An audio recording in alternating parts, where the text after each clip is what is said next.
জীবনটা স্টেশনের মতন, কথাটা যেন একদম বাস্তব। এখানে অনেক ভিড়, কিন্তু আপন কেউ নয়। নমস্কার বন্ধুরা, আমি দিয়া। আমার ভিডিওতে তোমাদের সবাইকে জানাই অনেক অনেক স্বাগত। আজ হলো বুধবার। দেখতে দেখতে দিন যাচ্ছে, মাস যাচ্ছে, বছর কিন্তু চলে যাচ্ছে। আর 2 মাস পরে নতুন বছরও পড়ে যাবে। কিন্তু আজ হলো বুধবার। সকাল সকাল সব কাজ করা শুরু করে দিয়েছি। সকালে জানো তো অনেক ঠান্ডা পড়ে, আমার একদমই ঘুম থেকে উঠতে ইচ্ছেই করে না। একবার সকালে ঘুম ভেঙেছিল 5:30টার দিকে, কিন্তু ইচ্ছে করছিল না উঠতে। কিন্তু অবশ্য সকালে উঠলে কাজগুলো একটু তাড়াতাড়ি হয়, ভালোই হয়। কিন্তু চোখ দুটো তো কোনোভাবেই খোলে না। কষ্ট মষ্ট করে ওই 5:58তে ঘুম থেকে উঠেছিলাম। ঘুম থেকে উঠে ফ্রেশ হয়ে ঘরের টুকিটাকি কাজ ছিল সেগুলো করে নিয়েছি। আর রাতে যখন খাওয়া দাওয়া করি, আমি তো রাতের বাসন রাতেই ধুয়ে রাখি, সেই জন্য সকালে বাসন ধোয়ার আলাদা কোনো ঝামেলা থাকে না। শুধুমাত্র যেহেতু হাঁড়ি 2বার ধোয়া যায় না, সেই জন্য হাঁড়িটা বাকি থাকে। হাঁড়িটা ধুয়ে নিয়ে আমি রান্নাটা বসিয়ে দিই। রান্না করলাম, সবাই খাওয়া দাওয়া করে কাজে চলে গেল। সকালে বাসি বিছানা ছিল, সেটা ঘুম থেকে উঠে কিছুটা গুছিয়েছিলাম। তারপর হাজব্যান্ড কাজে চলে যাওয়ার পর একদম ভালো করে গুছিয়ে নিলাম। ঘরটা আমি আগেই মুছে নিয়েছি, এখন শুধু ঘরটা একবার ঝাড়ু দিয়ে নিলাম, যেহেতু বিছানাটা গুছিয়েছি একটু বালি বালি হয়ে গিয়েছিল। আর এখন তো সব গাছ থেকেই পাতাগুলো ঝরে ঝরে যাচ্ছে, সেই কারণে বাড়িতে উঠোন ভর্তি শুধুমাত্র শুকনো পাতা। আর আমাদের বাড়িতে শিউলি ফুল গাছ আছে, সারাক্ষণ পাতা আর ফুল পড়তেই থাকে।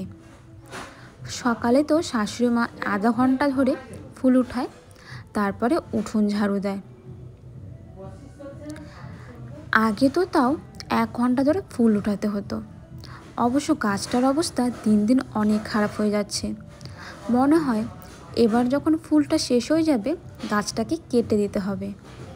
কারণ কিছুদিন আগে বৃষ্টি হয়েছিল আর ঝড়ও হয়েছিল, তখন এই গাছটা ভেঙে গিয়েছে। শুধুমাত্র গাছের মধ্যে ফুল আছে দেখে গাছটা আমরা কাটিনি এখনও। তা যাই হোক, এদিকে তোমাদের সাথে কথা বলতে কিন্তু অনেক কাজই করে নিলাম।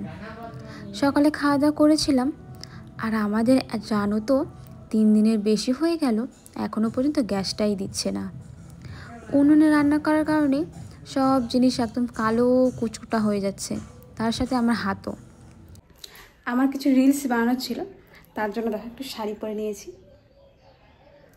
রিলস বানাতে গেলে জানো তো, রিলস বানানো তো ছোটো ছোটো ক্লিপ অল্প টাইমেই হয়ে যায়, কিন্তু ভিডিও বানাতে অনেকটাই সময় লাগে। দেখে মনে হয় 1 সেকেন্ড মানে 1 মিনিটের মধ্যে ভিডিও, কিন্তু ভিডিওটা বানাতে 1 ঘন্টায় লেগে যায়। চলো আগে শাড়ি চেঞ্জ করে বাড়ির ড্রেসে আসি, কারণ লাইন নেই, ভীষণ গরম লাগছে।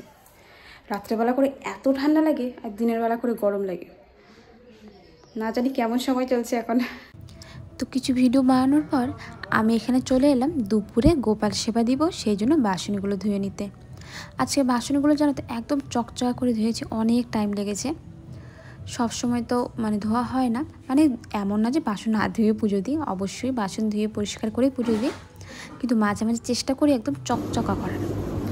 এখন হলো বিকেলবেলা, হাজব্যান্ড 2টার দিকে আসলো, খাওয়া দাওয়া করে কাজে চলে গেল।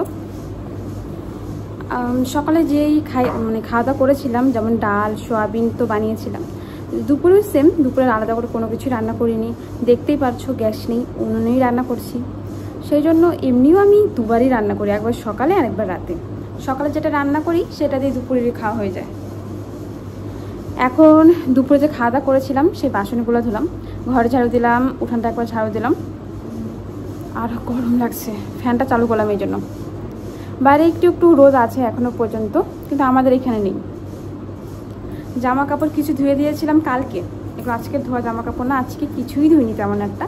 এগুলো কালকে ধুয়ে দিয়েছিলাম, জামা কাপড়গুলো শুকিয়ে গেছে, তো ভাবলাম এখন বসে না থেকে জামা কাপড়গুলো গোছানো যাক। সারাদিন তো ভিডিও কাজ এগুলো করতে করতেই যায়, কিন্তু বিকালের এই টাইমটার থেকে আমি একদম ফ্রি। এই টাইমে বসে বসে ভিডিও এডিট করি, না হলে একটু ফোন চালাই, কিছু দেখি ফোনে, মুভি বা কোনো কিছু, একটা সিরিয়াল দেখি যেটা আমার অনেক পছন্দের একটা। এত গরম লাগছে না কি বলবো। একটু আগে এত গরম লাগছিল না, এই কাজ টাজ করার পর দেখি ভালোই গরম লাগছে। চলো আগে জামা কাপড়গুলো গুছিয়ে নিই, তারপর আবার তোমাদের সাথে দেখা হবে। এখন হয়ে গেল জামা কাপড় গোছানো, একটু জল খাওয়া যাক।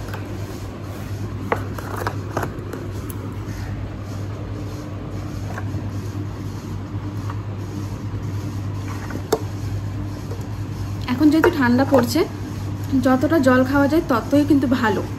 গরমের দিনে যেমন জল খাওয়া ভালো, ঠিক তেমন কিন্তু ঠান্ডার দিনও, কারণ এখন হাত পা একদম শুকনো হয়ে যাবে, খসখসা হয়ে যাবে, যেন জল খাওয়াটা ভালো। ক্রিম ব্যবহার করা এখন উচিত, যাতে স্কিনটা ভালো থাকে, তাই না?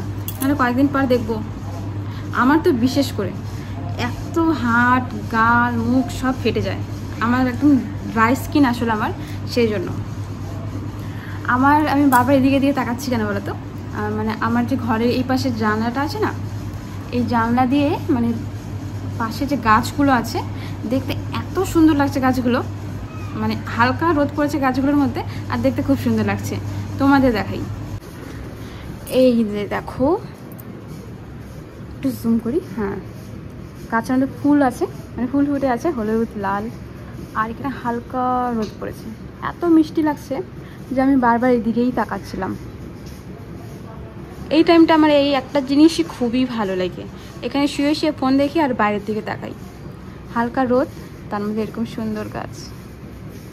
দেখতে দেখতে সন্ধে হয়ে এলো। এখন সন্ধ্যাবাতি দেওয়ার পর গোপাল ঠাকুরকে শয়ন দিয়ে নিয়ে আমি রাতের রান্নাটা বসিয়ে দিব। আর রাতে তো উনুনেই রান্না করব, যেহেতু আজকেও গ্যাস দেয়নি। চলো বন্ধুরা, আজকের ভিডিওটা এখানেই শেষ করছি। তোমরা সবাই ভালো থেকো, আবার দেখা।